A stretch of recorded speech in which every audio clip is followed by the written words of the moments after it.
اللہ تعالیٰ کا فضل و کرم ہے کہ شرح ثلاثۃ الاصول ہم پڑھ رہے ہیں۔ اللہ تعالیٰ کے فضل و کرم سے، اس کے احسان سے ہم لوگ گزشتہ 30 پر 9 صفحے پڑھ چکے ہیں۔ آج ہمارے ساتھ جو صفحہ ہے، صفحہ نمبر 40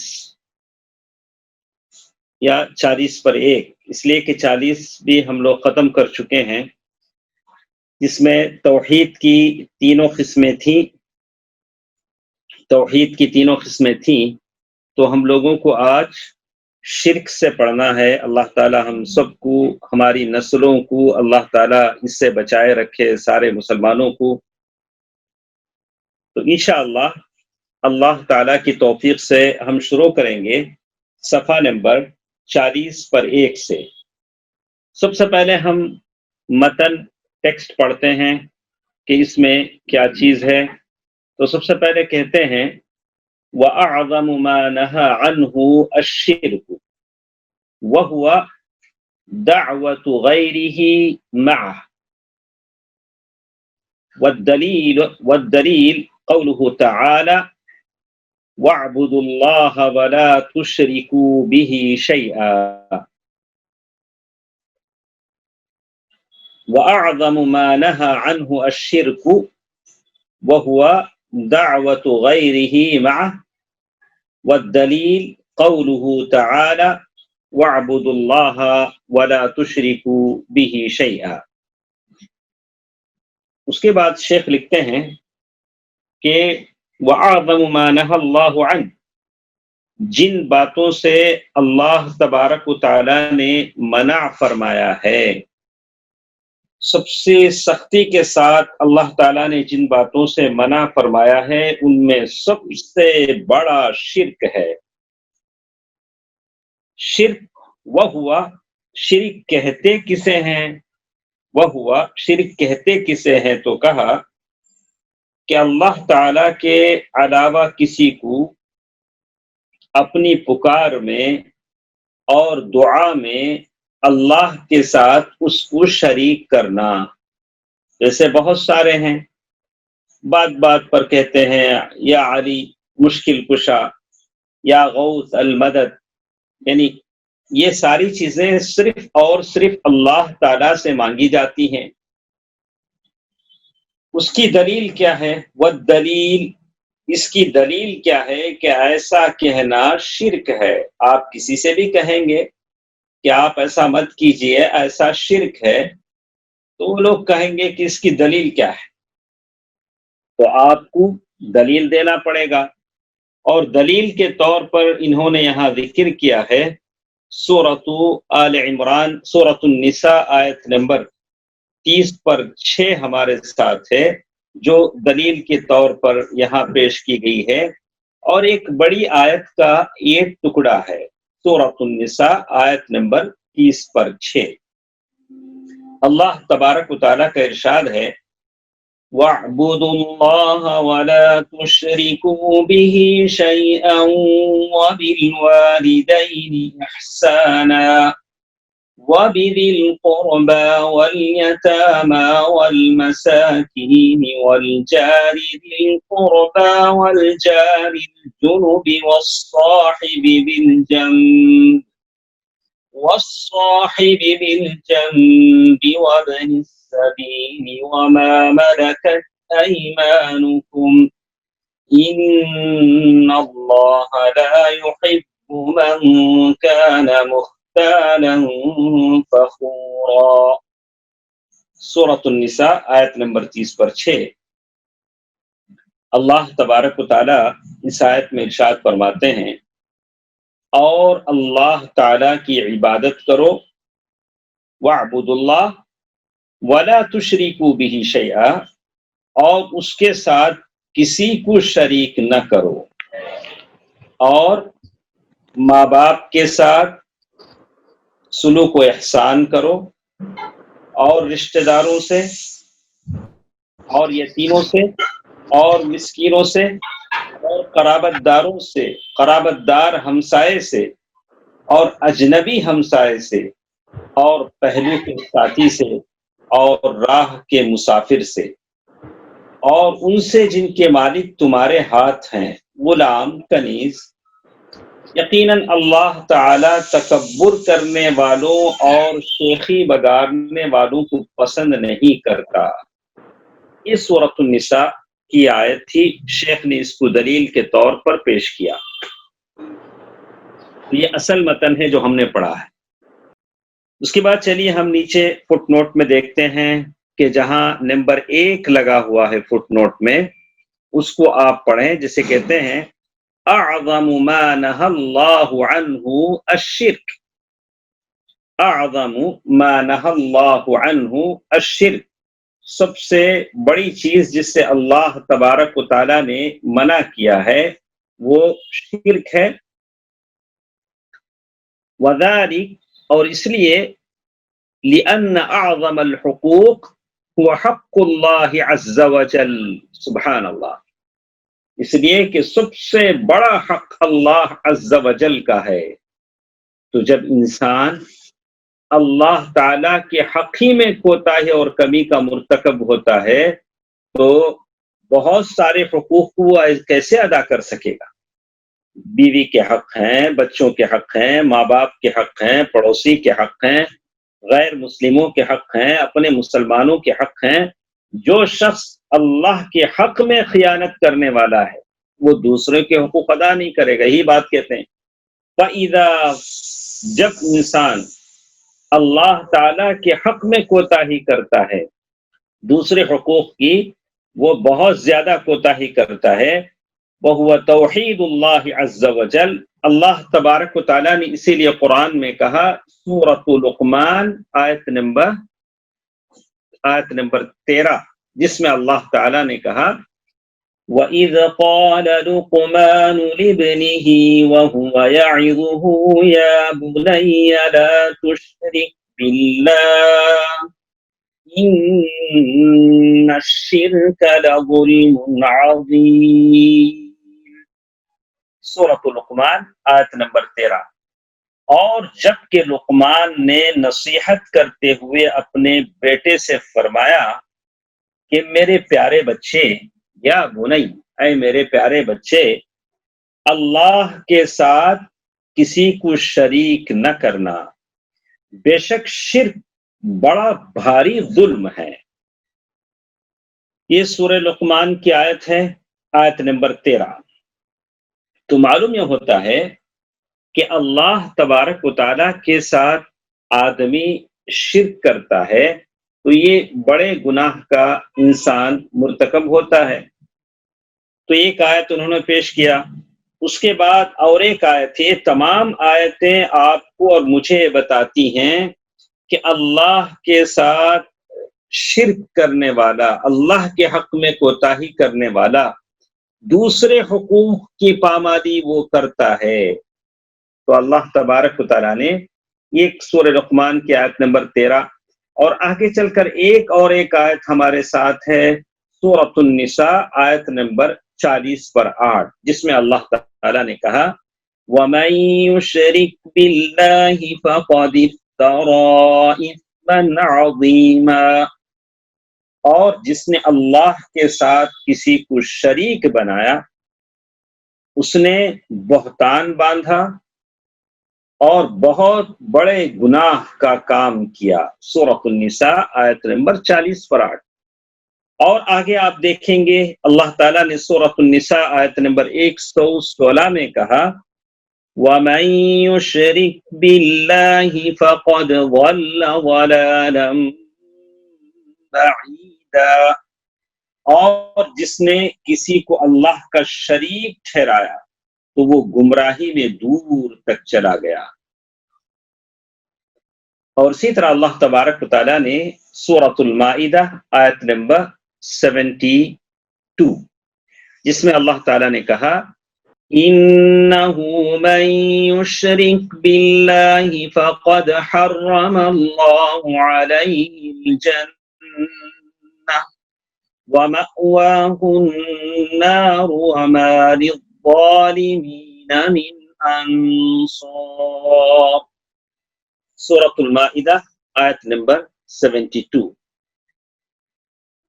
اس میں اللہ تبارک و تعالی ارشاد فرماتے ہیں جو شخص اللہ تبارک و تعالی سے شرک کرتا ہے تو اللہ تبارک و تعالی نے اس پر جنت کو حرام قرار دیا ہے، اس کا ٹھکانہ دوزخ ہے، اور اس دن ظالموں کا کوئی مددگار نہیں ہوگا۔ میں سارے لوگوں سے، آواز سننے والوں سے گزارش کروں گا کہ آپ ان آیتوں کو یاد کریں۔ آپ سب سے اچھی چیز جو یاد کریں گے اللہ تعالیٰ کی آیتیں ہیں۔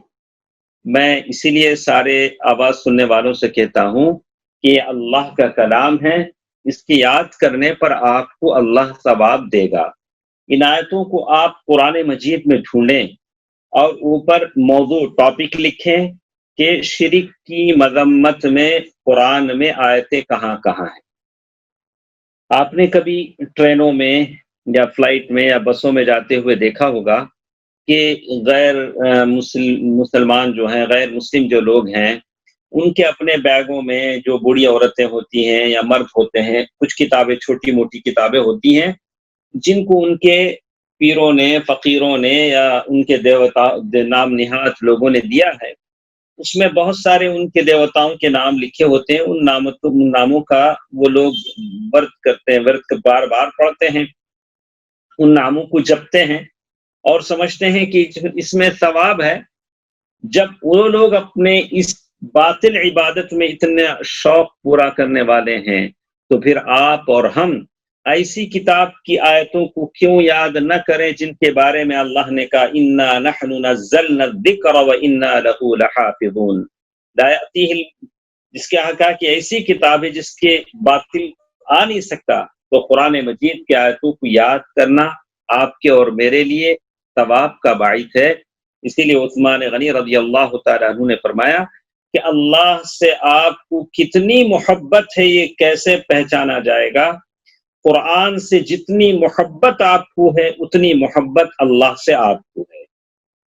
تو ہم لوگ دیکھتے ہیں سورۃ النساء آیت نمبر 40 پر 8 جس میں اللہ نے کہا ان اللہ لا یغفر ان یشرک به ویغفر ما دون ذلك لمن یشاء۔ اللہ تبارک و تعالی اس آیت میں فرماتے ہیں بے شک اللہ کے ساتھ اگر کسی کو شریک کیا جائے تو یہ گناہ وہ کبھی معاف نہ کرے گا۔ لیکن آج تعجب کی بات یہ ہے کہ لوگ سب کچھ کرتے ہیں لیکن اس بات کی امید میں ہیں، اس بات کی خواہش ہے کہ ہم ان کو مسلمان کہیں۔ وہ لوگ غیر اللہ کے درگاہوں پر زندے اور مردے فقیروں کے سامنے، درختوں کے سامنے، کھمبوں اور لکڑیوں کے سامنے، تبرکات، نام نہاد تبرکات کے سامنے سجدے بھی کریں گے، چومیں گے، چاٹیں گے اور ہم سے امید رکھتے ہیں کہ ہم ان کو مسلمان کہیں۔ سبحان اللہ، سبحان اللہ۔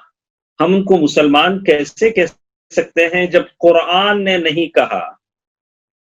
جس نے مسلمان کا نام جس نے دیا اس نے نہیں کہا اور صاف طور سے کہہ دیا ان اللہ لا یغفر ان یشرک بہ ویغفر ما دون ذلک لمن یشاء۔ بے شک اللہ کے ساتھ کسی کو شریک کیا جائے تو یہ گناہ وہ کبھی معاف نہ کرے گا، اس کے علاوہ جو گناہ ہیں وہ جس کے لیے چاہے معاف کر دیتا ہے۔ شرک جیسا گناہ اللہ تبارک و تعالیٰ کبھی معاف نہیں کریں گے۔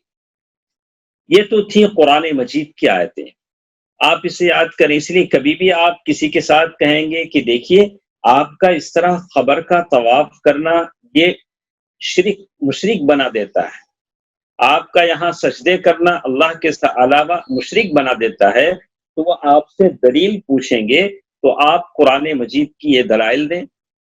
اگر ان کا دل قلب سلیم ہے اللہ تعالیٰ ضرور ہدایت دے دے گا۔ اور چلیے دیکھتے ہیں میرے اور آپ کے پیارے نبی محمد مصطفیٰ صلی اللہ علیہ وسلم نے کیا کہا۔ اللہ کے نبی صلی اللہ علیہ وسلم کہتے ہیں وقال النبی صلی اللہ علیہ وسلم اعظم الذنب ان تجعل للہ ندا وهو خلقک. یہ حدیث امام بخاری نے اس کو روایت کیا ہے کتاب التوحید باب یا ایھا الرسول بلغ ما انزل الیک من ربک، اس آیت کی تفسیر میں.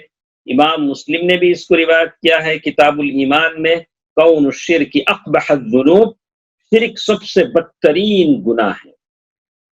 اس حدیث میں کیا کہتے ہیں؟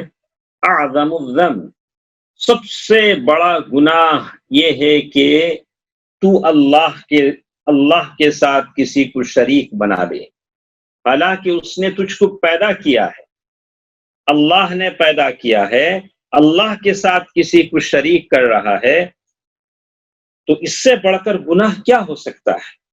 چلیے دیکھتے ہیں. اسی لیے آگے اور ایک حدیث ہے جو جابر رضی اللہ تعالیٰ عنہ سے روایت ہے، امام مسلم نے اس کو کتاب الایمان میں روایت کیا ہے، من مات لا یشرک باللہ شیئا دخل الجنہ. اس حدیث میں کیا ہے؟ من لقی اللہ لا یشرک به شیئا دخل الجنہ ومن لقیہ یشرک به شیئا دخل النار. جو شخص اللہ سے اس حال میں ملے کہ وہ اللہ کے ساتھ کچھ بھی شریک نہیں کرتا تو وہ جنت میں داخل ہوگا، اور جو اللہ تعالیٰ سے اس حال میں ملا کہ وہ اس کے ساتھ کچھ بھی شرک کرتا ہے تو وہ اصل جہنم میں داخل ہوگا. سبحان اللہ. اسی لیے شرک کی اتنی قباحت ہے، اسی لیے بار بار توحید کی بات کہی جاتی ہے، بار بار شرک سے بچنے کی بات کہی جاتی ہے.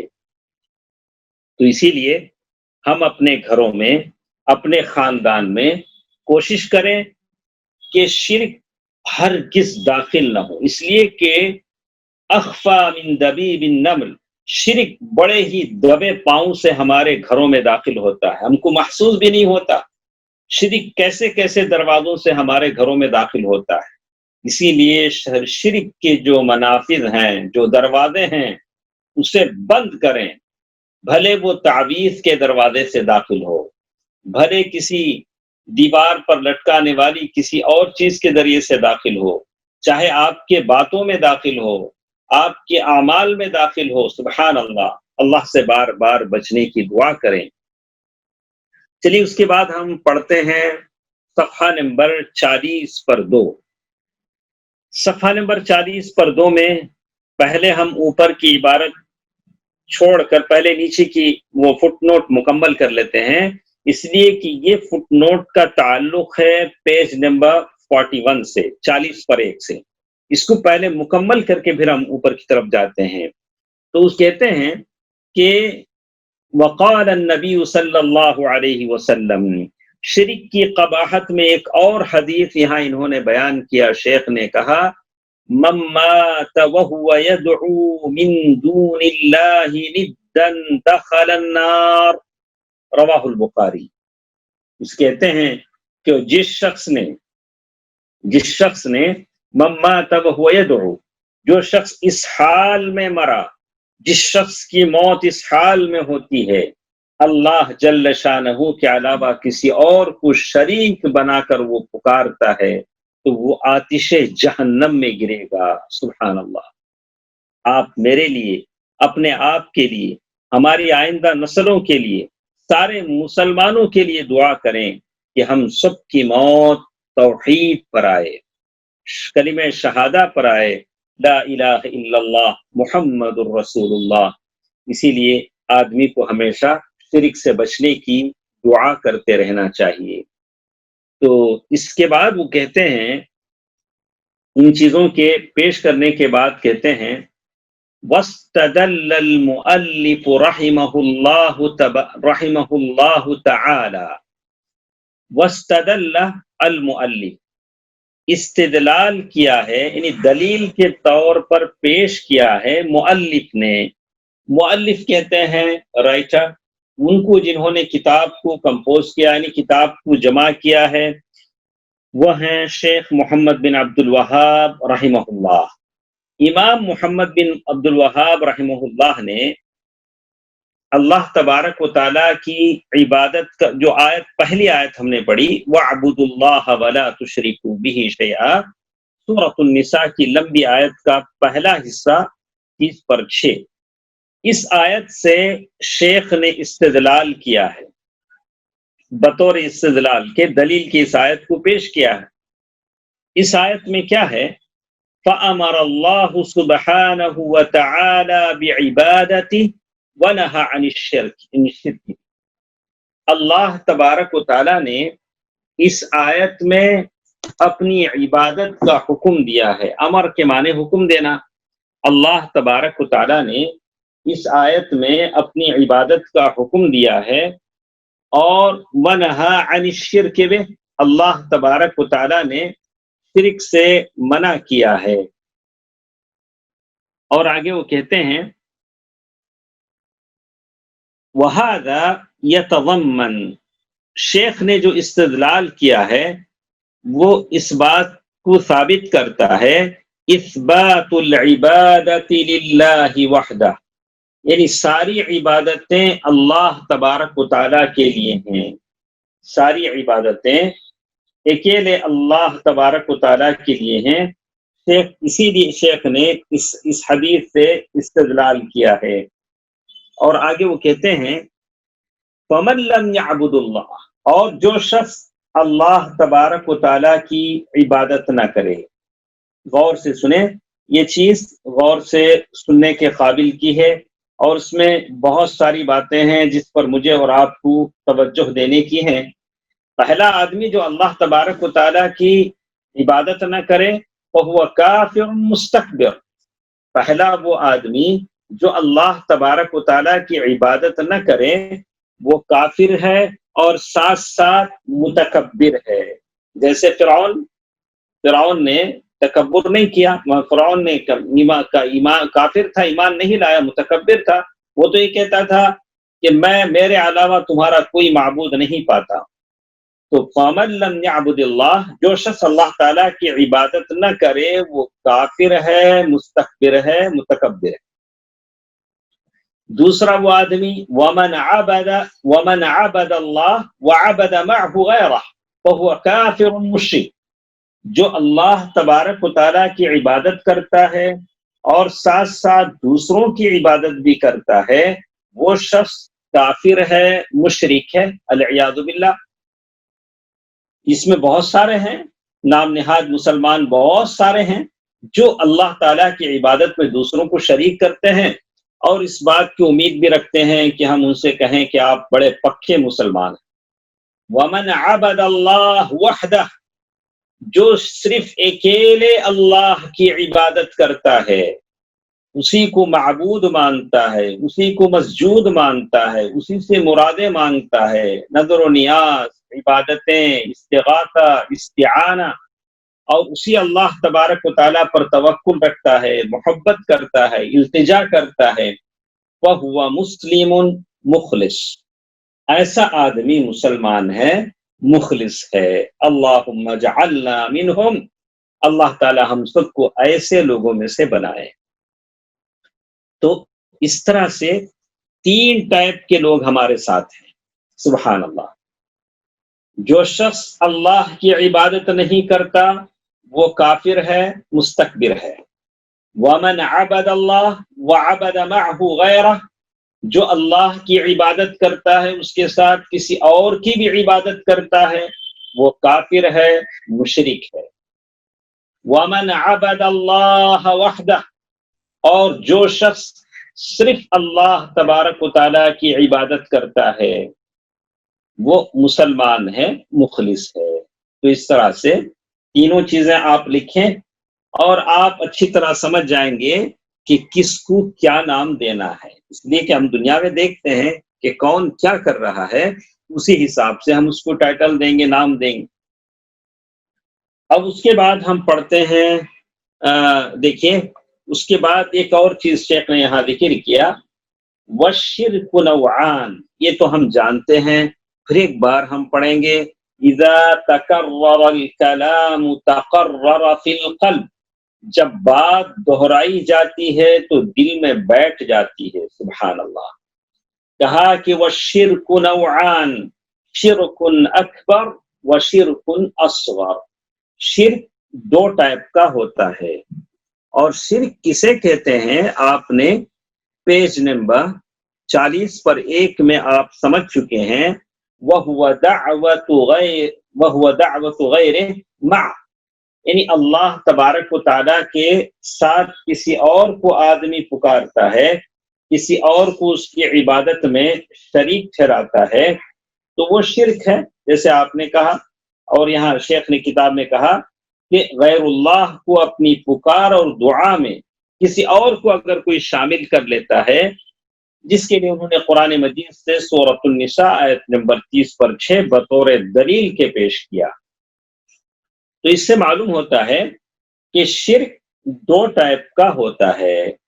فالنوع الاول الشرک الاکبر، شرک کی پہلی قسم جس کے بارے میں شیخ کہتے ہیں، شرک جو انسان کو، جو پہلی شرک جس کے بارے میں کہا، ہوا کل شرک اطلقہ الشارع وكان متضمنا لخروج الانسان عن دینه،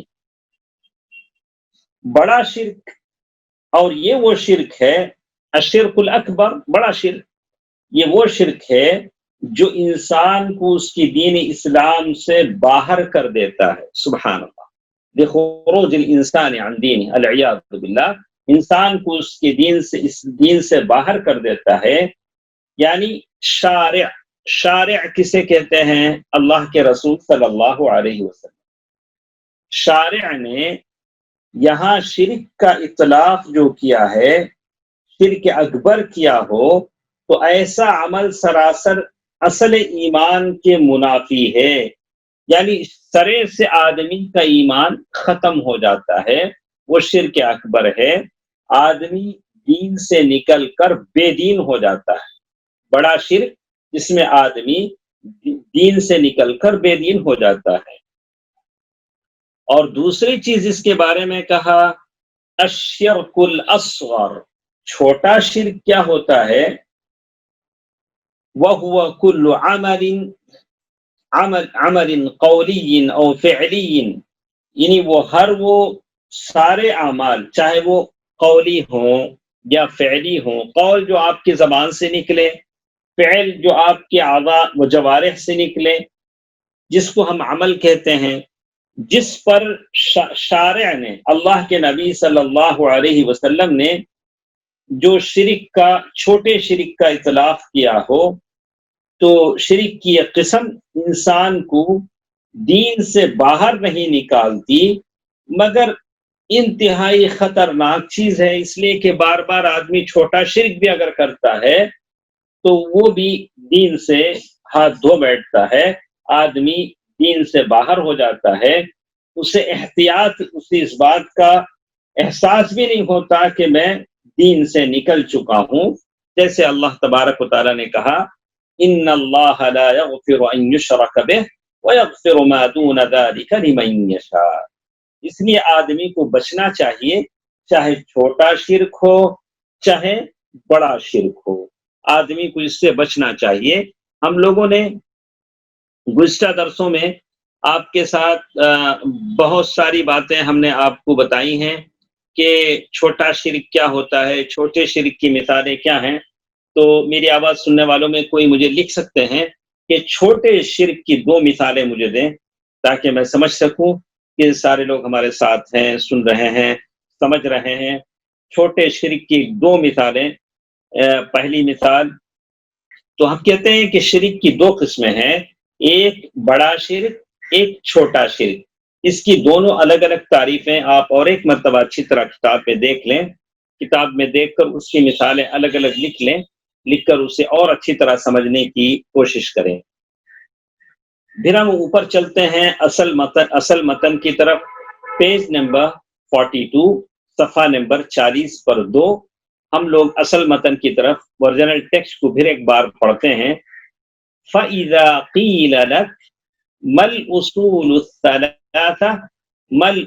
الثَّلَاثَةُ الَّتِي يَجِبُ عَلَى الْإِنسَانِ، فَإِذَا قِيلَ لَكَ، اگر آپ سے یہ پوچھا جائے، اگر آپ سے یہ کہا جائے مل اصول الثلاثہ، وہ تین اہم باتیں کیا ہیں، وہ تین بنیادی باتیں کیا ہیں، التی یجب علی الانسان، جن کا انسان پر جاننا ضروری ہے، یعنی جن کا مجھے اور آپ کو جاننا ضروری ہے، وہ تین بنیادی باتیں کیا ہیں؟ جیسے شیخ نے کہا الاصول جمع اصل، الاصول پلورل ہے، یہ کس کی پلورل ہے؟ اس کا سنگلر آتا ہے اصل، اصل۔ اگر آپ سے پوچھا جائے کہ آپ کے اصل کون ہیں، آپ کا اصل خاندان کیا ہے، تو آپ اپنے دادا یا لکڑ دادا کا نام لیں گے، ہمارے دادا وہ تھے، یعنی وہ ہمارے اصل ہیں، ہم ان کے فروع ہیں، یعنی وہ ہمارے جڑ ہیں، تنا ہیں، اور ہم لوگ ان کی شاخیں ہیں۔ الاصول جمع اصل وهو ما يبنى عليه غیرہ، یعنی اصل تنا جس پر سارے شاخیں جھاڑ کی کھڑی ہوتی ہیں۔ آپ کا سارا پریوار، سارا خاندان آپ کے دادا سے جڑا ہوتا ہے، تو سارے پھاٹے الگ الگ، شاخیں الگ، بنچ الگ الگ ہوتے ہیں، لیکن درخت کی جڑ اور تنا ایک ہی ہوتا ہے۔ وَمِن ذَلِكَ أَصْلُ الْجِدَارِ وَهُوَ أَسَاسُ، شیخ مثال دے کر سمجھاتے ہیں کہ بالکل ویسے ہی جیسے ہم کہیں گے اصل الجدار، دیوار کی بنیاد، دیوار کی اصل، وہ اساس، وہ اس کی بنیاد ہے۔ دیوار زمین کے اوپر سے بنائی نہیں جاتی، زمین میں پہلے بنیاد ڈالی جاتی ہے، اس کے اوپر دیوار کھڑی کی جاتی ہے، تو دیوار میں مضبوطی آتی ہے۔ وَأَصْلُ الشَّجَرَةِ الَّذِي يَتَفَرَّعُ مِنْهُ الْأَغْصَانُ، اور درخت کی جڑیں تنا ہوتی ہیں جس سے شاخیں پھوٹتی ہیں، یتفرع بنچ، برانچز، اس کے برانچ، جیسے عربی میں کہتے ہیں فرع، فرع کہتے ہیں برانچ کو، تو الاغصان غصن، اس کی ٹہنیاں، شاخیں، لیکن یہ شاخیں اور ٹہنیاں اس کا تعلق جڑ سے ہوتا ہے۔ اللہ تبارک و تعالیٰ نے قرآن مجید میں ایک آیت کہی ہے، سورۃ ابراہیم، سورۃ ابراہیم آیت نمبر ہے آیت نمبر 20 پر 4، سورۃ ابراہیم آیت نمبر 20 پر 4۔ اس آیت میں آپ دیکھیں گے کہ اللہ تعالیٰ نے کہا أَلَمْ تَرَ كَيْفَ ضَرَبَ اللَّهُ مَثَلًا كَلِمَةً طَيِّبَةً كَشَجَرَةٍ طَيِّبَةٍ أَصْلُهَا ثَابِتٌ وَفَرْعُهَا فِي السَّمَاءِ۔ اللہ تبارک و تعالیٰ نے سورۃ ابراہیم آیت نمبر 24، اس آیت میں اللہ تعالیٰ نے کہا کیا تم نے نہیں دیکھا کہ اللہ تعالیٰ نے کلمہ طیبہ کی اس چیز سے مثال دی ہے؟ علماء نے بڑی بڑی کتابیں لکھی، امثال القرآن، قرآن میں جتنی مثالیں آئی ہیں ان مثالوں کی اللہ تعالیٰ نے بات کہی ہے، بڑی اچھی کتابیں ہیں، اردو میں بھی مل جاتی ہیں۔ قرآن میں جو جو مثالیں بیان کی ہیں اس کی شرح اور تفصیل بیان کی ہے، کہ یہ جو آیت ہم نے آپ کے سامنے پڑھی ہے، أَلَمْ تَرَ كَيْفَ ضَرَبَ اللَّهُ مَثَلًا كَلِمَةً طَيِّبَةً كَشَجَرَةٍ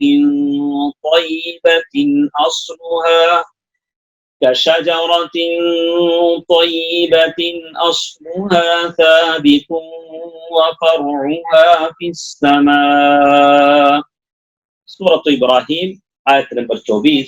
تو اس آیت کے ترجمے میں ہم نے پڑھا کہ کیا تم نے نہیں دیکھا کہ اللہ تعالیٰ نے کلمہ طیبہ کی کس چیز سے مثال دی ہے؟ اس کی مثال ایسی ہی ہے جیسے ایک اچھی ذات کا درخت، اچھی ذات کا، اچھی کوالٹی کا درخت۔ ہر درخت کو تو آپ اپنے باغیچے میں نہیں لگاتے، اسے کنڈی میں رکھ کے اس میں مٹی ڈال کے روزانہ پانی نہیں ڈالتے ہیں، لیکن یہ درخت اچھا ہے جو اچھی ذات کا ہے، جس کی جڑ زمین میں گہری جمی ہوئی ہے اور اس کی شاخیں بلندی میں آسمان تک پہنچی ہوئی ہیں۔ سبحان اللہ، ایسا درخت ہے۔ تو اس آیت میں اللہ تبارک، ہم لوگ یہ ساری قرآن مجید کی آیت، اس تفسیر میں ہم بیان کر رہے تھے کہ اصل کس کو کہتے ہیں، جو توحید اور عقیدہ آپ پڑھ رہے ہیں، جس کی تعریف اللہ نے اس اچھے درخت کے تنے اور جڑ سے دی ہے، جس بات کی اتنی امپورٹنٹ ہے، اتنی اہم بات ہے، اگر آپ اس میں دلچسپی بتاتے ہیں، شوق بتاتے ہیں، تو اللہ آپ کو اسی جنت میں لے جائے گا جس کو اللہ نے اپنے بہت ہی اہم بندوں کے لیے بنایا ہے۔ والسابقون السابقون اولئک المقربون۔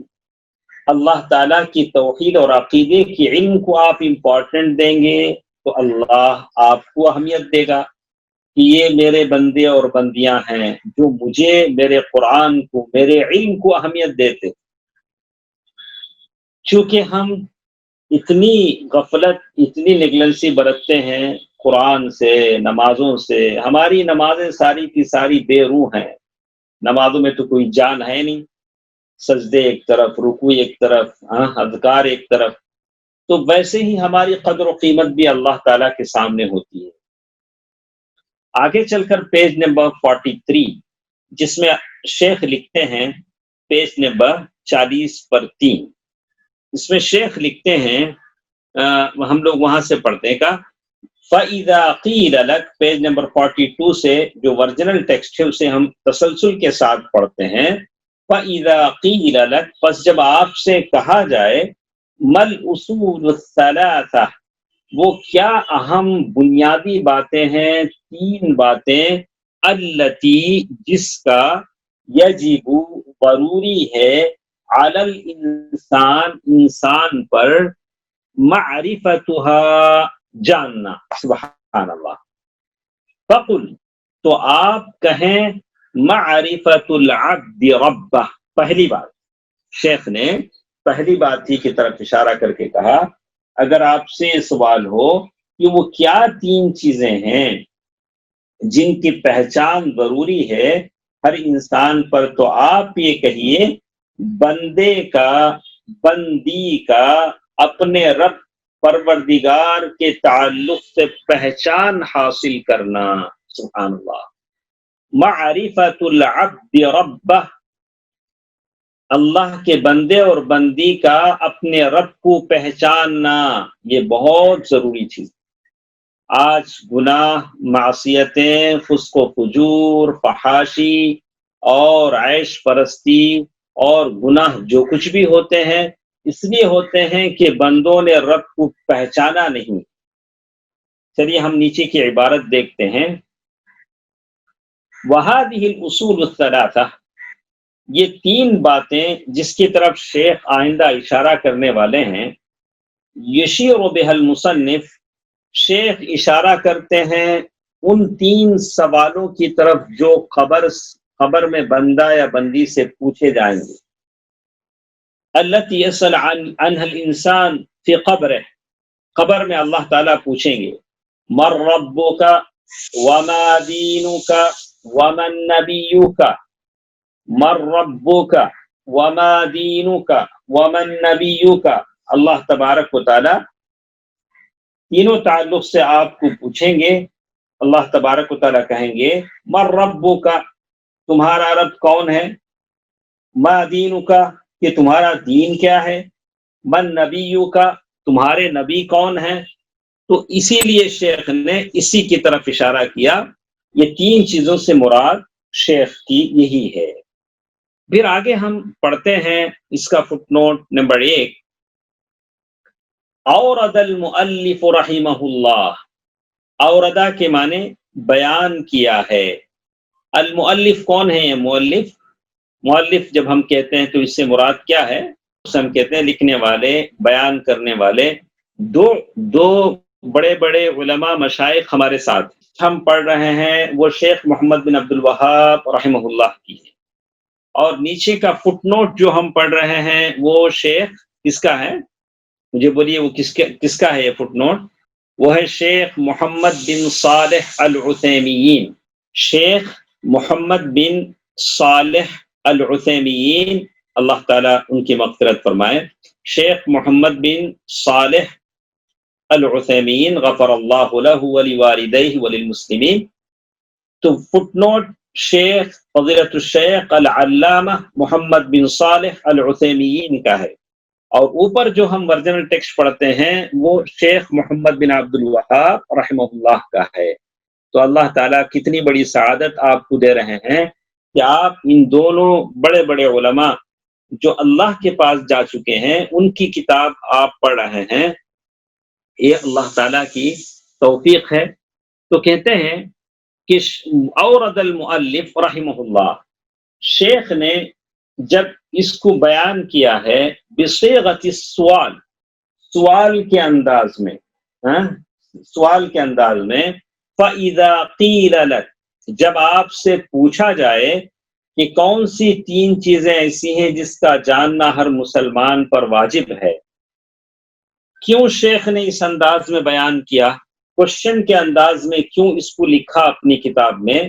شیخ ابن عثیمین، شیخ محمد بن صالح العثیمین رحمہ اللہ بیان کرتے ہیں کہ شیخ محمد بن عبد الوہاب رحمہ اللہ آپ کو ہوشیار کرنا چاہتے ہیں، ان ينتبه الانسان لها، آپ الرٹ ہو جائیں، ہوشیار ہو جائیں، لأنها مسألة عظیمة وأصول کبیرہ، اس لیے کہ بہت ہی امپورٹنٹ مسئلہ ہے، بہت ہی بڑی بات ہے۔ اسی اہم بات کو بتانے کے لیے شیخ نے اسے کوشچن کے انداز میں کہا۔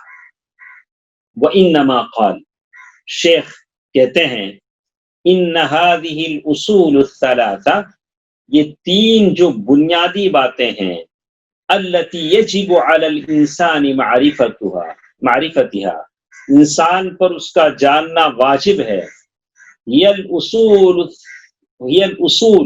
وہی بنیادی باتیں ہیں، التي يسأل عنها المرء في قبره، جس کے تعلق سے بندہ اس کی قبر میں پوچھا جائے گا۔ المرء کہتے ہیں پرسن، میل اور فیمیل، سب لوگ مرتے ہیں، ایسا نہیں کہ صرف مرد ہی مرے عورتیں زندہ رہیں، یا عورت ہی مرے مرد زندہ رہیں، سب جاتے ہیں، موت سے کس کو رستگاری ہے، آج وہ تو کل ہماری باری ہے، سارے مرتے ہیں۔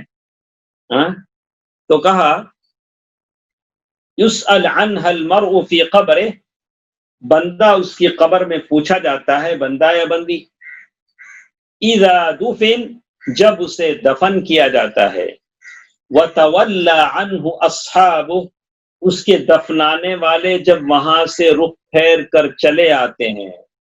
لوگ کیا کرتے ہیں، اپنی ماں، اپنی بیوی، اپنے بھائی، اپنے باپ، اپنے شوہر، یعنی اپنوں کو لے جاتے ہیں قبر میں، منو مٹی کے نیچے ڈال کے، ایک مٹھی قبر پہ ڈال کے دعا پڑھ کے مغفرت کی دعا کر کے چلے آتے ہیں، سارے آ جاتے ہیں۔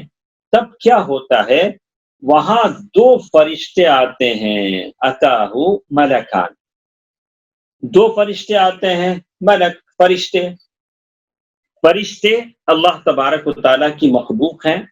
اللہ تبارک و تعالیٰ نے ایک خاص ہیئت پر، شیپ پر ان کو پیدا کیا ہے۔ ایک فرشتہ بڑی بڑی طاقت رکھتا ہے۔ جبریل امین کے بارے میں اللہ کے نبی صلی اللہ علیہ وسلم نے بتلایا کہ میں نے جبریل امین کو دیکھا کہ 600 جناح، 600 پر ونگ جبریل امین کے تھے۔ قوم لوط پر جب عذاب آیا تو جبریل نے ایک پر ساری بستی کو اٹھا کر آسمان تک لے گئے، اس بستی کے بلڈنگوں سمیت، اس بستی کے لوگوں سمیت، اس بستی کے جانوروں سمیت، یہاں تک کہ اس بستی کے مرغوں اور اونٹوں کی آواز آسمان کے فرشتوں نے سنی، سبحان اللہ۔ پھر اس ساری بستی کو اٹھا کر نیچے پھینک دیا۔ یہ فرشتے ہیں جو اللہ نے ان کو طاقت دی۔ کبھی ایک فرشتے نے چیخ مارا تو ساری بستی والوں کے سینوں میں دل پھٹ گئے۔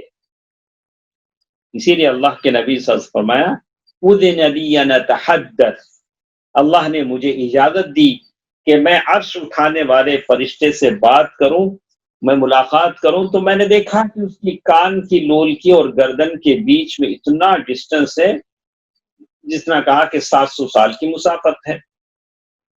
تو معلوم یہ ہوتا ہے کہ یہ الگ الگ فرشتے ہیں جن کی طاقت ہے، جس میں کہتے ہیں اتاہ ملکان فاقعدا، لوگ جب چلے جاتے ہیں تو فرشتے ان کے پاس آتے ہیں، فاقعدا، اسے اٹھا کر بٹھاتے ہیں، سبحان اللہ۔ فاسألہ من ربک، وہ دو فرشتے پوچھتے ہیں کہ تمہارا رب کون ہے، سبحان اللہ، وہ دو فرشتے پوچھتے ہیں فاسألہ من ربک، تمہارا رب کون ہے، وما دینک، تمہارا دین کیا ہے، ومن نبیک، اور تمہارے نبی کون ہے۔ وہ آدمی جواب دیتا ہے ان تینوں سوالوں کا، فاما المؤمن فیقول، اگر مومن ہے تو وہ کہتا ہے، فاما المؤمن فیقول، مومن جواب دیتا ہے، کہتا ہے ربی اللہ، ربی اللہ، میرا رب اللہ تبارک و تعالی ہے، ودینی الاسلام، میرا دین اسلام ہے، سبحان اللہ، ونبی محمد، اور میرے نبی صلی اللہ علیہ وسلم محمد ہے، وَأَمَّا الْمُرْتَابُ أَوِ الْمُنَافِقُ، لیکن اگر کوئی منافق ہے تو وہ قبر میں کیا جواب دے گا؟ وہ تین سوالات جو وہاں کیے جاتے ہیں اس سلسلے میں، مرتاب کے معنی ہیں شک کرنے والا، کوئی ڈاؤٹ ہے، جیسے بہت سارے ہیں مسلمان ہیں لیکن ڈاؤٹ فل ہیں، پتہ نہیں کیا صحیح ہے کیا غلط ہے، یہ صحیح ہے وہ غلط ہے وہ صحیح، ایسے لوگ ہیں مذبذبین بین ذلک لا الہ الا ولا الہ الا۔ تو دین کے معاملے میں کہتے ہیں کہ لا الہ الا اللہ کے جو کنڈیشنز ہیں اس میں ہم نے کہا الیقین ضد الشک، آدمی اتنا یقین ہو اور اس کا یقین شک کے منافی ہو، تو کہتے ہیں وَأَمَّا الْمُرْتَابُ أَوِ الْمُنَافِقُ، لیکن جو شکی مزاج ہوگا اور منافق ہوگا وہ کہے گا ہا ہا لا ادری، ہا ہا لا ادری، ہا ہا کلمۃ تحسر، یعنی افسوس اظہار کرنے کی بات ہے، وہ کہے گا ہائے ہائے، جیسے ہم اردو میں کہیں گے ہاں ہاں ہائے ہائے، میں نہیں جانتا، عام لوگوں کو جو کہتے ہوئے سنتا تھا میں وہ کوئی کچھ کہہ دیتا تھا، لا ادری، میں نہیں جانتا، سمعت الناس یقولون شیئا فقلت، میں نے لوگوں کو جو کہتے سنا میں نے کہہ دیا، میں نہیں جانتا، میں نے جیسے لوگوں کو کہتے سنا میں نے کہہ دیا، میں تو نہیں جانتا۔ تو یہی تین سوالات ہم کو پڑھنے ہیں، گرچہ کہ ہم اس سے پہلے اردو میں شاید پڑھ چکے ہیں، لیکن عربی کی جو شرح ہے، عربی کی جو عبارت ہے، اس میں جو اللہ نے جو خاص لذت اور لطف اللہ نے رکھا ہے وہ ہم کو اردو میں نہیں مل سکتا ہے۔ تو انشاءاللہ یہ ساری باتیں آپ سمجھ چکے ہوں گے۔ آگے جو ہمارا درس ہے، اگلے ہفتہ جو ہمارا درس ہے وہ یہاں سے ہم شروع کریں گے، کہ جس کے بارے میں پہلی چیز جس کے بارے میں کہا معرفت العبد ربہ، بندہ اور بندی کا اپنے رب کو پہچاننا۔ رب کیسے پہچانا جاتا ہے، کیسے پہچانا جاتا ہے، اس کی کیا نشانیاں ہیں، اس کی کیا علامات ہیں، کیسے ہم اور آپ رب کو پہچانیں گے، شاید اس سے بڑھ کر کوئی ٹاپک، اچھا ٹاپک دنیا کا کوئی نہیں ہوگا کہ ہم جان سکیں کہ بندہ اپنے رب کو کیسے پہچانتا ہے۔ مجھے ضرورت ہے کہ میں اپنے رب کو پہچانوں، آپ کو ضرورت ہے کہ آپ اپنے رب کو پہچانیں۔ اسی لیے سلف کہا کرتے تھے کہ من کان اعرف باللہ اخوف من، جو اللہ تعالیٰ کو جتنا زیادہ پہچانے گا اللہ تعالیٰ سے اتنا وہ ڈرے گا، اللہ کا خوف و خشیت اس کے دل میں اتنا زیادہ پیدا ہوگا۔ مجھے تعجب ہوتا ہے کہ پیروں نے، صوفیوں نے معرفت، طریقت، مشیخت، الگ الگ چیزیں کر دی ہیں، ہم یہاں اللہ کی معرفت کی بات کرتے ہیں، اللہ کی پہچان کی بات کرتے ہیں، جن کو سننا اور سیکھنا آپ کے لیے ضروری ہے۔ سبحان اللہ، ان چیزوں سے اپنوں کو دور کیجئے، اللہ تعالیٰ کے علم سے قریب کیجئے، اللہ تعالیٰ کا پہچان کا علم حاصل کرنے میں کوشش کیجیے. اللہ تعالیٰ ہم سب کے وقت میں برکت دے. ہم جو کچھ پڑھتے ہیں اور سنتے ہیں اللہ تعالیٰ مجھے اور آپ کو عمل کرنے کی توفیق دے. اللہ تبارک و تعالیٰ سب کو اپنی حفاظت میں رکھے، امان میں رکھے. اللہ تعالیٰ ہم میں جو بیمار ہیں انہیں شفاء کلیہ عطا فرمائے، شفاء عاجلہ عطا فرمائے. اللہ تعالیٰ ہم تمام کے مرحومین کو جنت الفردوس میں جگہ عطا فرمائے. اللہ تعالیٰ ان کے قبروں کو نور سے بھر دے. اے اللہ جو نیکیاں انہوں نے کی ہیں یا اللہ ان نیکیوں کا انہیں بدلہ عطا فرما. یا اللہ ہم میں جو پریشان ہیں ان کی پریشانیوں کو دور فرما. یا اللہ ہم سب کو صحیح عقیدہ حاصل کرنے کی توفیق نصیب فرما. کہ سبحانک اللہم ربنا بحمدک اشہد ان لا الہ الا انت استغفرک واتوب الیک. السلام علیکم ورحمۃ اللہ وبرکاتہ.